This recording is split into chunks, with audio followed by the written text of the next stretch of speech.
Assalamualaikum warahmatullahi wabarakatuh. Om Swastiastu, Namo Buddhaya, Salam, Salam Rahayu, Salam Kebajikan. Kembali berjumpa dalam channel Klinik Rohani yang membahas terkait tentang entitas dan dimensi kerohanian manusia. Saya Dr. Umar. Dalam kesempatan ini kita ingin berbagi terkait tentang sistem kerohanian atau yang biasanya ini banyak dibahas dalam pendekatan agama. Makanya sistem beragama itu melalui sebuah tahapan maupun tingkatan ini bisa kita lihat dari hadis Rasulullah SAW yang diriwayatkan oleh Umar bin Khattab.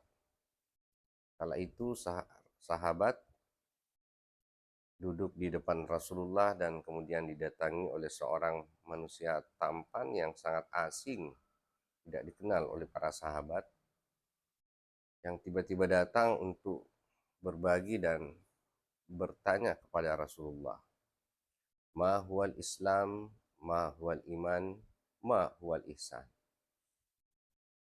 Nah, inilah 3 bab ilmu atau dimensi ilmu yang membahas terkait tentang agama secara komprehensif.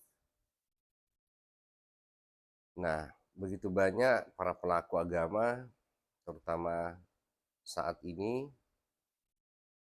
tidak sesuai dengan apa yang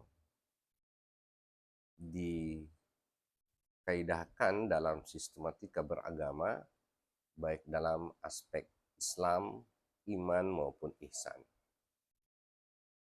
Nah, ketika kita melalui pendekatan sistem, kita tahu sistem itu adalah seluruh komponen-komponen yang saling berinteraksi dan terintegrasi dan saling mendukung yang menghasilkan sebuah output atau hasil atau kinerja yang sesuai dengan target, tujuan, atau harapan kita.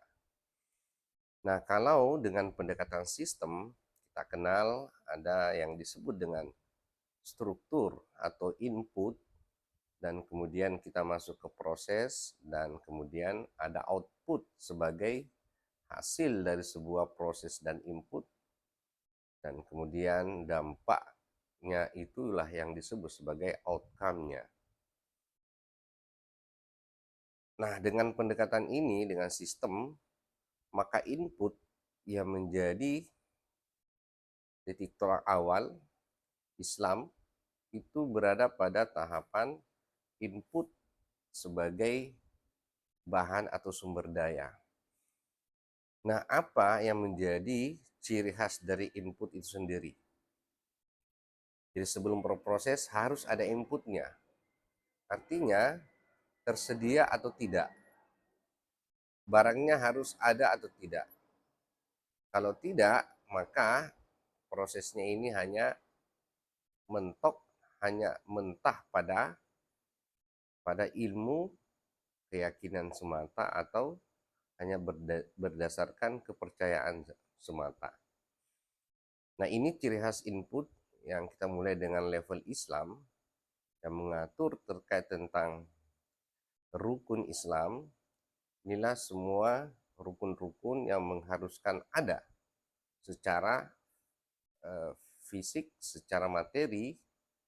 Nah, kita kenal pertama rukun Islam, ada syahadat, kemudian sholat, kemudian zakat, puasa, dan haji. Nah, ini harus terlaksana secara real, sesuai dengan urutan rukun yang ada pada level Islam. Jadi Islam itu dalam pengertian ini adalah orang yang telah berserah diri. Nah, ini bisa kita buka pada ayat Al-Hujurat 14 ya. Perbedaan antara Islam dan iman. Jadi di input itu barangnya harus ada, tersedia atau tidak tersedia. Itu ciri khasnya. Nah, kalau ini sudah tersedia, misalnya kita bersaksi harus ada yang disaksikan. Kita sholat. Sholat itu adalah dari kata sila ketersambungan. Ada yang harus kita sambungkan berdasarkan tadi ya, ketersambungan syahadat kita. Dan kemudian ada zakat, bagaimana kita bisa berkorban, berjihad, dan kemudian kita ada puasa. Bagaimana kita menahan atau yang biasa dalam sekolah kita disebut sebagai resiliensi, kita ada pertahanan dan ketahanan. Jadi bukan sekedar menahan lapar dan haus saja, tapi ada proses adaptasi ketahanan yang harus kita lakukan, dan kemudian di puncak amal zahirnya itu adalah haji atau biasa yang disebut dengan wukuf. Nah, inilah amalan lahir sebagai input yang harus tersedia barangnya atau harus dipraktekkan. Kemudian kita masuk ke proses. Nah, proses inilah yang biasa disebut sebagai proses adaptasi. Apa ciri khasnya? Bahwa sebuah proses itu harus sesuai dengan inputnya. Jadi kalau sekedar berproses tidak ada input ya sebagai sumber daya atau bahan perangkatnya, maka ini pasti akan jauh dari output atau tujuan dan target kita beragama. Nah, proses inilah proses adaptasi yang disebut sebagai sistem iman. Di situ ada rukun iman. Jadi pada dasarnya iman kepada Allah, pada malaikatnya, kepada kitab, rasul, hari akhirat, dan kemudian beriman kepada takdir, qada dan qadar. Nah, ini proses adaptasinya dalam sistem agama atau dalam sistem ketuhanan adalah proses adaptasi di alam akhirat yang biasa kita sebut sebagai alam qadim atau alam ruhani atau yang disebut dengan jalan wasilah yang berbasis metafisika ultra. Jadi tak lupa dalam sebuah sistem ya, ini ada metodologi bagian dari sistem yang mengharuskan tadi input sebagai syarat rukun, dan kemudian ada cara dan jalannya, itulah yang disebut sebagai metodologi yang kita sebut dalam surah Al-Maidah adalah al-wasilah. Nah, setelah berproses adaptasi ini ya, semua adalah adaptasi kodim, adaptasi akhirat, karena output kita atau tujuan kita adalah sebagaimana hukum awal dan akhir beragama semata-mata adalah ma'rifatullah awaluddin wa akhiruddin ma'rifatullah. Jadi visi misi kita terlahir kembali semata-mata innalillah wa inna ilaihi rajiun. Kita akan kembali kepada sang pemilik, Allahu subhanahu wa ta'ala.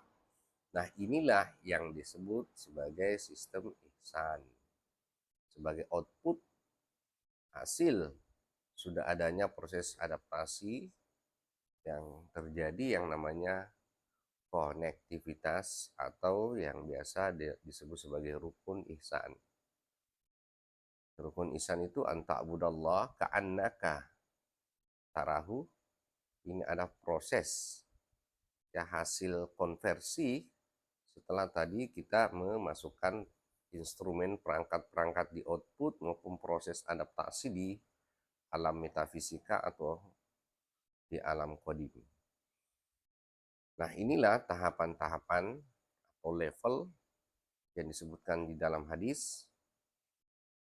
Juga bagaimana kita beragama secara komprehensif yang sebagaimana disebutkan dalam Al-Quran, udkhulu fis-silmi kafah. Kita Islam, tapi Islam tidak hanya berhenti di merek atau identitas secara zahir, tapi kita masuk pada aspek dimensi rohani. Inilah aspek batinia dalam rukun iman, dan kemudian outputnya adalah resultante dari Islam dan iman, itulah ihsan.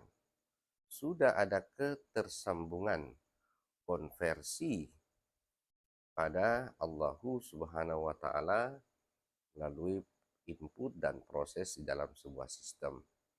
Demikian bagaimana kita beragama dengan pendekatan flow system, mulai dari input, proses, dan output. Nah, kalau ini telah terjadi, maka sempurnalah manusia-manusia yang berislam, beriman, dan kemudian sudah terkapsul dalam sistem ketuhanan atau ihsan. Hanya salah satu hadis yang memperkuat rukun ihsan itu adalah kita dalam hadis Abu Daud, ya, bersamalah dengan Allah. Kalau belum mampu bersama dengan Allah, maka bersamalah dengan orang yang telah bersama Allah. Karena sesungguhnya orang itulah yang akan mempersambungkan ketersambungan atau ta'alih wasilah kepada Allah Subhanahu wa taala. Inilah yang di pembuka setiap salat kita membaca doa iftitah, inni wajjahtu wajhiyah. Inilah wajah Tuhan sebagai kias yang diwakilkan kepada utusannya yang dahulu dibawa oleh para nabi dan rasul, dan di akhir zaman akan dibawa oleh ulil amri minkum atau rasulun min anfusikum, yang biasa juga disebut dalam surah Al-Kahfi 17, waliyam mursyidah.